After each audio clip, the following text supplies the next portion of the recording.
I know the Bunnies are currently on their bye round right now, but I think with recent news, we might need to keep a little eye on them. Hello guys, it's A99 here and welcome to today's video, where today we're going to be breaking through the NRL tips and predictions for round 26. 3 teams is the battle for the final position in the finals race, and there's also 2 teams battling it out for the wooden spoon. What's going to happen? Let's go straight into it. Starting off on Thursday, we have the Canterbury Bulldogs hosting the Penrith Panthers. The Bulldogs are coming off a loss to the Melbourne Storm on Friday in a bit of a somewhat controversial one because there was debate about whether or not Stephen Crichton got the ball down. And the Penrith Panthers are coming off just an absolute barnstormer of a match against the Raiders and somehow losing in a worse way than the Knights did. Like, that's just a bit ridiculous.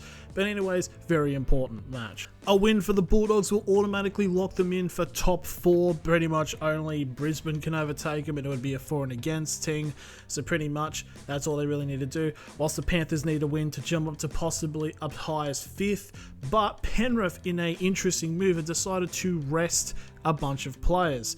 Pretty much they've already confirmed for the finals and they don't really see themselves going up any further, so yeah, they're going to be resting a bunch of players, which I know people are going to say about controversy or whatever, but it's, you know, who's going to tell them no? So yeah, I think with this, I was probably going to be expecting a bit more of a close matchup, but I think this is going to be a pretty emphatic win for the Bulldogs, but there's going to be a bit of an asterisk because, you know, Penrith obviously resting people. Now we go into Friday, where at 6 PM we have the New Zealand Warriors taking on the Parramatta Eels.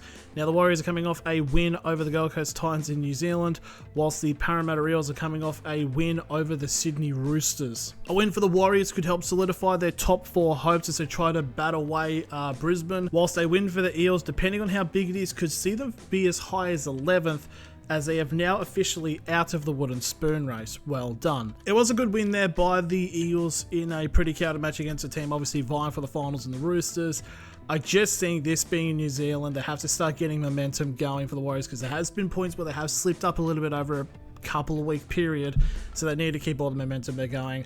I'm going to say I think the Warriors win this. And then we move on to the Friday 8 PM match. We see the Melbourne Storm taking on the Sydney Roosters. The Storm are coming off a win over the Canterbury Bulldogs, whilst the Roosters, as previously mentioned, are coming off a 20-point loss to the Eels. This is going to be an important match for the Roosters because they are currently occupying the final spot on the ladder, and it's basically a battle between them and 2 other teams for the 8th spot. The Storm come into this match with the best form in the NRL, and they're going to look to close the gap on the Raiders for a potential late berth for a minor premiership, whilst a win for the Roosters would all but guarantee them qualifying for the finals. Very important match. The Roosters are going to be fighting tooth and nail for this, but with Sam Walker out, this is going to be very hard to ask, especially in Melbourne.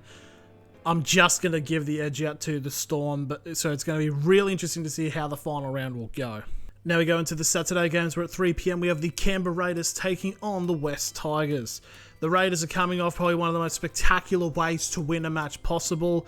90 metres from a golden point kick from Cleary. It's generally, I thought Halasima's try against the Knights was the best finish of the season.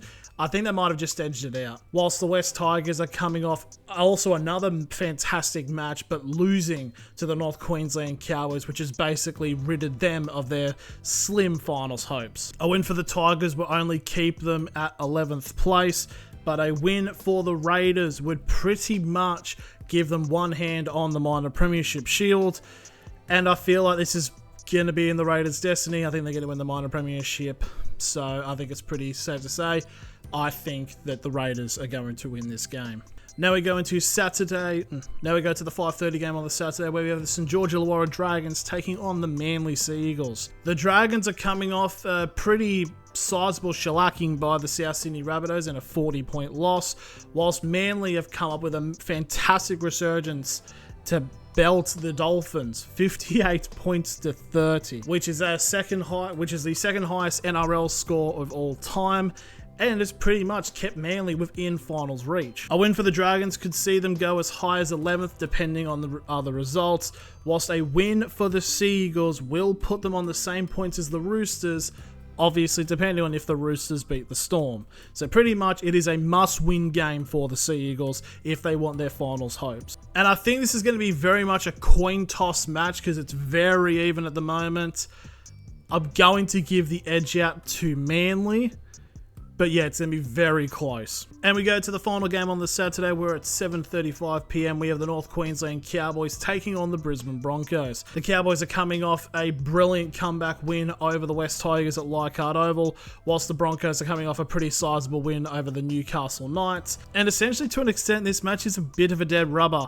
Cowboys, unfortunately, can't make the finals at this point. Broncos already locked in. So pretty much it's all about, can the Broncos potentially push for top 4? Now, a win for the Cowboys would get them up to 25 points, which would see them jump up to 11th in the best possible results, whilst a win for the Broncos could have them jump to 34 points, and depending on if the Warriors lose, they could be in the top 4 on for and against. I generally just see this match being one that the Cowboys just win, because I think they've actually been pretty decent the last couple of weeks of the season. Like, they're actually, you know, performing pretty darn well. A little bit too late, but, you know, there's still positive signs there.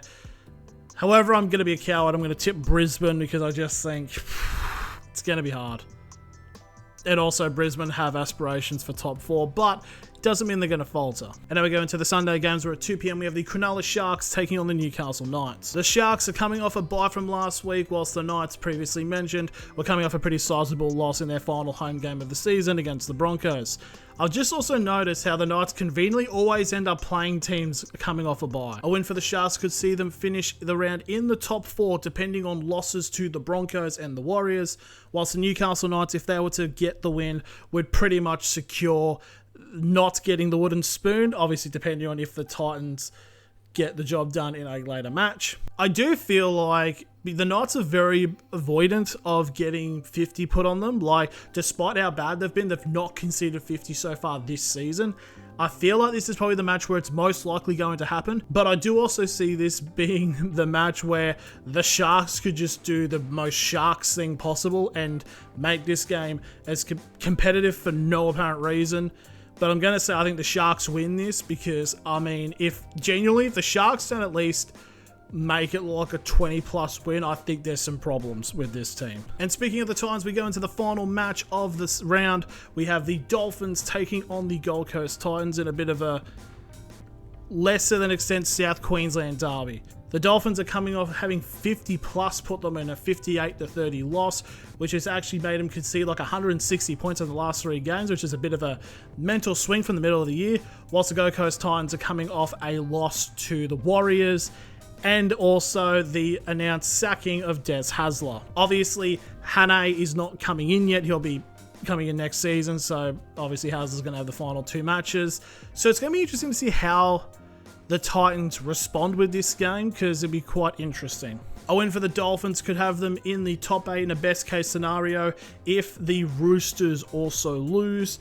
However, a win for the Titans would actually make them leapfrog the Newcastle Knights go into 16th, putting Newcastle in risk of getting their first wooden spoon in pretty much a decade on the date, essentially.